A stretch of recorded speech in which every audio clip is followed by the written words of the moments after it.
Hello दोस्तों, जय माता दी। और बताएं आप सभी कैसे हैं। स्वागत है आपका मेरे YouTube चैनल पर और मेरी पहली वीडियो पर। आप सभी के लिए मैं ये चैनल खोला है, तो प्लीज़ सभी लोग मेरी वीडियो ज़रूर देखिएगा। अगर आपको मेरी वीडियो पसंद आती हैं तो प्लीज़ ज़रूर बताइएगा। तो दोस्तों ये मेरी वीडियो जो है ये 3 चौथ के लिए है, जो मतलब ये आगे 2025 में 3 चौथ होती हैं, जैसे कि माघ चौथ, तिल कुटा चौथ और संकुटी चौथ का व्रत 2025 में हमें कब करनी है, नहाए खाए क्या नियम है, व्रत की क्या विधि है, पहली बार 2025 में क्या हम इस व्रत को कर सकते हैं, अगर संतान नहीं है तो क्या हम इस व्रत को कर सकते हैं, और संपूर्ण विधि जानेंगे। नहाना खाना पावन व्रत का नियम मैं शेयर करूंगी। तो चलिए दोस्तों शुरू करते हैं। इससे पहले आपकी मेरे वीडियो पसंद आता है, चैनल को सब्सक्राइब करें और बेल आइकन वाला घंटा ज़रूर प्रेस कर दीजिएगा ताकि नोटिफिकेशन आप लोगों तक मेरी पहुंच जाए। ठीक है, तो दोस्तों चैनल को सब्सक्राइब जरूर करिएगा। तो चलिए हम महत्वपूर्ण बातों को जानने वीडियो शुरू करते हैं। तो ये महाचौथ कृष्ण पक्ष की चौथ है, माघ में पड़ने वाली ये कृष्ण पक्ष की चौथ, तिलकुटा चौथ और संकुटी चौथ लोग राज्य में अलग अलग नाम से इसको करते हैं और जानते हैं। माघ में हम इस व्रत को 17 जनवरी 2025 को व्रत रखा जाएगा। दिन है शुक्रवार, तो हम शुक्रवार को व्रत रखेंगे। इस व्रत में एक दिन पहले नहाया खाया व्रत बहुत नियम है, क्योंकि व्रत वाले दिन हमें बाल धोने चाहिए। अगर कोई समस्या नहीं है तो, अगर कोई समस्या है तो बाल धोकर ही व्रत और पूजा करें। जैसे बहुत कहते हैं, बृहस्पति को कहते हैं कि बाल नहीं धोने चाहिए। ठीक है, तो पहला उपाय मैं बता दूं, गुरुवार को बाल धोने पड़ेंगे और गुरुवार को जो भी शुद्ध खाना खाना है उसे खा लो, वो बिगर लहसुन प्याज वाला। अगर गुरुवार को करते हो बोलने बाल धोने का मन है तो आप व्रत के लिए बाल धो सकते हैं। क्या करें, मजबूरी है।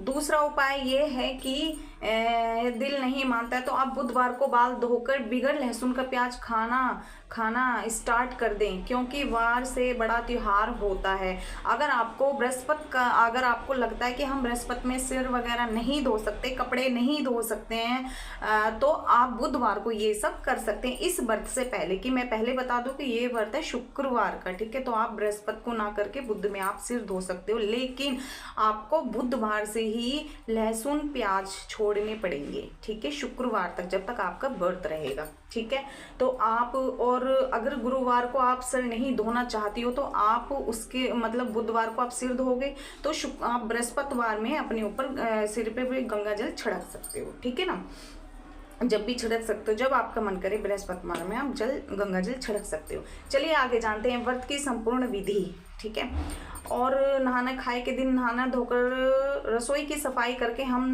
नॉर्मल खाना मगर लहसुन प्याज वाला, जो नॉर्मल खाना होता है लहसुन प्याज वाला, उसको हम खा सकते हैं। मगर रात में कुछ मोटी रोटी बनाएं, रोटी भी आटे की, चाहे चावल गेहूं बाजरा, एक मोटी सी रोटी बनाई जाती है, बहुत पतली नहीं। ये नियम है गणेश की व्रत के। एक मोटी सी लिटिल खाकर, मोटी या तो रोटी हो, ज़्यादा मोटी भी ना हो ज़्यादा पतली भी ना हो, तो उसको आप मोटी, लिटिल का मतलब होता है लिटिल जो होती है उसको एक आप बनाकर और क्या नाम है, एक रोटी बना सकते हो या लिटिल बना सकते हो। ठीक है, खाकर जो भी आपके पास आटा है आप लिटिल बना लो, और साथ में साग जैसे बथुआ, मेथी, मूली के पत्ते वगैरह वगैरह जो भी कुछ है हरी चीज़ें, आप उनका साग बनाकर खा सकते हो। आप लिटिल सॉरी आप लिटिल बंगलो और साथ में साग जैसे बुधुआ, मेथी, चाहे मूली के पत्ते भी कुछ ना कुछ साग जैसा बनाकर खाएं। और गणेश जी के साग रोटी ढकते भी हैं,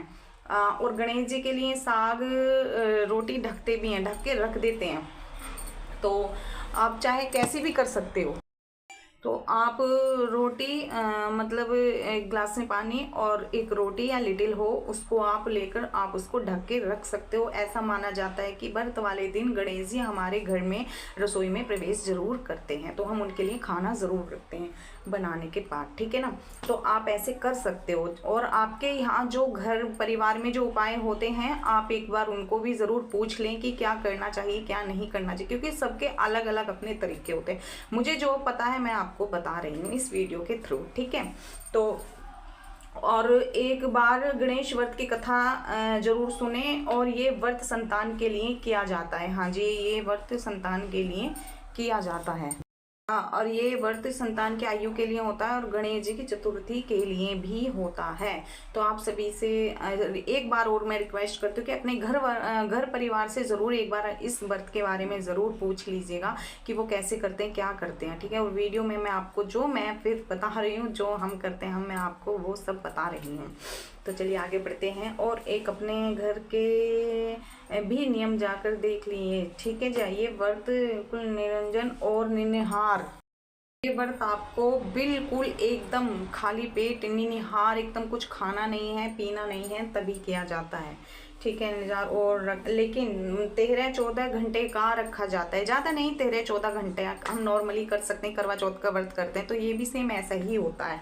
ठीक है, जैसे करवा चौथ का व्रत करते हैं, हम पूजा पाठ करते हैं, लेकिन इसमें एक चीज़ होती है, करवा चौथ के व्रत में हम लोग खाना खा लेते हैं, लेकिन इस व्रत में खाना नहीं खाया जाता है। इसमें सिर्फ फलहार खाते हैं, जैसे कि सेब हो गए, केले हो गए हैं, और मतलब जो इत्यादि जो फल में आपको पसंद है वो हम सब खा सकते हैं।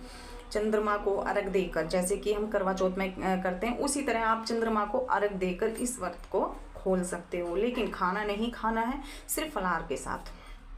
और इसके बाद हम एक बात का ज़रूर ध्यान रखें कि आप इसमें कहानी ज़रूर पढ़ें। कहानी पढ़ना बहुत ज़रूरी है। कहानी नहीं पढ़ोगे तो आपका व्रत सफल नहीं होगा।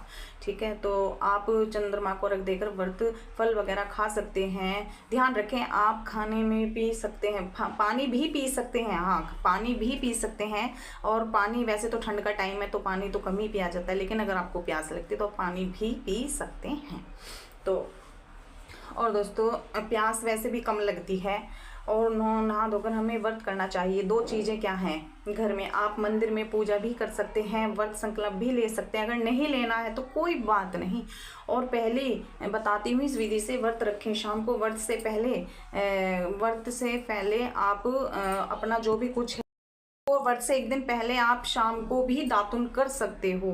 अगर दिन में नहीं तो एक दिन पहले आप दातुन कर सकते हो, दांत साफ कर सकते हो। लेकिन क्या होता है, जैसे कि हम रात को दांत साफ करते हैं तो मतलब अजीब सा ख्याल होता है, लगता है जैसे हम रात से ही स्टार्ट कर लिया हमने व्रत। तो आप जरूरी नहीं है, आप रात को भी कर सकते हो और दिन में उठकर भी दातुन कर सकते हो अपना। ठीक है ना, तो उसमें आप ध्यान रखें बस कि साफ सुथरा एकदम होना चाहिए। और उसके बाद आप अच्छे से नहा धोकर, अच्छे साफ सुथरे कपड़े पहनकर और पैरों में महावर लगाकर, सिंदूरा से सिंदूर लगाकर फिर बैठकर गणेश जी की पूजा करें। आपके मंदिर में एक चौकी या भगवान जी की अलमारी भी यूज़ कर सकते हैं, मतलब ले सकते हैं। अब मैं बताती हूँ इसमें क्या क्या चीज़ ले सकते हैं पूजा करने के लिए। तो सबसे पहले रस्में तिल का बहुत बड़ा महत्व है इसमें, इस व्रत में जो तिल का सबसे बड़ा महत्व है दोस्तों। आप इसको तिलकुटा चौथ व्रत के नाम से भी जाना जाता है। इसमें 5 प्रकार के फल जो भी आपको रखने हैं और तिल के लड्डू भी जो ले सकते हो। तिल से पहाड़ भी बनाया जाता है, तिल में अदरक मिला के और गुड़ मिलाकर वो पहाड़ बनाया जाता है पूजने के लिए। ठीक है ना, तो आप वो कर सकते हो। और मिक्स करके तिल का पहाड़ गणेश जी को चढ़ता है, यही भगवान को हम चढ़ाते हैं, यही चढ़ाते हैं भगवान को। और आप भी प्लीज़ ऐसे ही करिएगा। और उसके बाद हम साथ में पान, सुपारी, फूल वगैरह ये सब चीज़ें चढ़ाते हैं। पान चाहिए भगवान के अर्घ देने के लिए, सुपारी के साथ, पान का पत्ता होता है सुपारी के साथ अर्घ देने के लिए। और वीडियो डालूंगी ऐसी तरीके से हम गणेश जी की तैयारी और पूजा करके, कथा पढ़ के वहीं से उठकर हम चंद्रमा को अर्घ देंगे। आप अपने पति बच्चों के हाथ से अर्घ दिलवा सकती हैं, आप अपने पति के बच्चों के हाथों से अर्घ दिला सकती हैं। एक बाएं बगल का लट जो होता है उससे दे सकती हैं। एक बाएं बगल का लट निकाल के चंद्रमा देव को अर्घ देते हैं ना। तो मैं कोशिश करूंगी आपकी हर वीडियो में हर एक डिटेल दूं या जानकारी दूं। लेकिन सॉरी दोस्तों, अगर मेरी ये पहला व्लॉग है आप सबके लिए, अगर आपको थोड़ा सा भी पसंद आता है तो प्लीज़ कमेंट में ज़रूर बताएं और जय माता दी ज़रूर लिखिएगा कमेंट में। ठीक है, तो आगे चलते हैं। चलिए कुछ जानकारी आपके लिए, जो कुछ लोग मतलब सोचने में लगे रहते हैं, ठीक है ना, उनके लिए जानकारी है। तो 2025 में आप नया वर्ष शुरू कर सकते हो या नहीं। तिलकुटा चौथ का, संकटी चौथ, माघ चौथ का किसी प्रकार का मल मास नहीं आप उठा सकते, आप व्रत कर सकते हो, ठीक है। तो आप इस व्रत को कर सकते हैं, आराम से कर सकते हैं। नंबर 2, जिसके संतान नहीं है व्रत नहीं कर सकती हैं। अगर शादी से पहले आप घर वाले आपसे व्रत करा रहे हैं तो एक बार घर में ज़रूर पूछ लें। अगर शादी से पहले, वैसे तो ये शादी से पहले कोई व्रत नहीं होता, ये संतान के लिए होता है और शादी के बाद ही किया जाता है, लेकिन 1% जैसे बहुत बोलते हैं चलो जी कर लेते हैं, तो आप एक बार अपने घर में ज़रूर पूछ लें इस चीज़ के लिए। नंबर 3, अगर आपके व्रत छूट गया, वैसे तो व्रत को कभी बीच में नहीं छोड़ना चाहिए, लेकिन अगर आपका व्रत छूट भी जाता है तो आप फिर दोबारा से उसको पकड़ सकते हैं आराम से, कोई दिक्कत वाली बात नहीं है। ये सिर्फ छोड़ना, वैसे तो छोड़ना नहीं चाहिए, लेकिन अगर कोई परेशानी है, कोई दिक्कत है, छूट भी जाता है तो आप इस व्रत को दोबारा पकड़ सकते हैं, ठीक है। तो और आयु के लिए सभी माताएं करती हैं, सभी अपने बच्चों के आयु के लिए सभी माताएं करती हैं और हमें करनी चाहिए। गणेश जी का व्रत आप लोग जरूर कीजिएगा।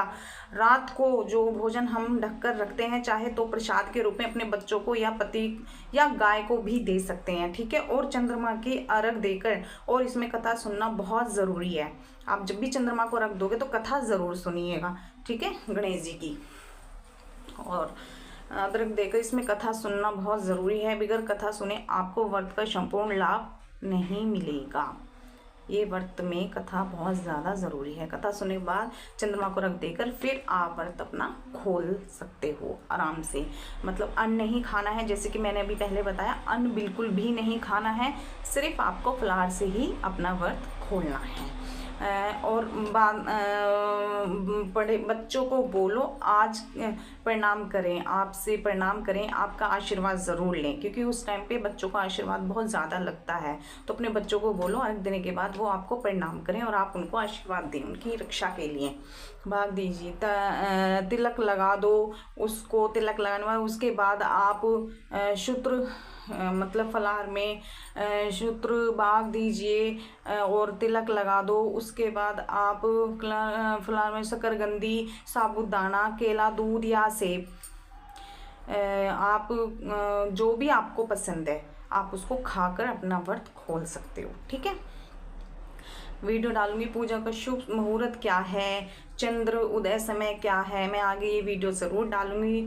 तो टाइम है, लेकिन जो पहले इस व्रत को करेंगे उन्हें दिक्कत ना हो, इसलिए ये वीडियो आपके लिए मैंने थोड़ी सी डाली है, थोड़ी जानकारी आपको दी है। अगर आपको मेरी जानकारी अच्छी लगती है तो प्लीज़ मेरी वीडियो को ज़रूर देखें, चैनल को सब्सक्राइब करें, साथ में बेल आइकन घंटा ज़रूर प्रेस कर लीजिएगा। और मैं बता देती हूँ कि ये व्रत संतान के लिए बहुत ज़्यादा ज़रूरी है और अच्छा भी होता है गणेश जी का, ठीक है। तो चलिए समाप्त करती हूँ मैं अभी अपनी इस वीडियो को। अगर आपको मेरी वीडियो पसंद है तो प्लीज़ जय माता दी लिखिएगा कमेंट में, और आगे मैं आपको और ब्लॉग डालूंगी अच्छे से, ठीक है। अच्छा, मिलते हैं, जय माता दी।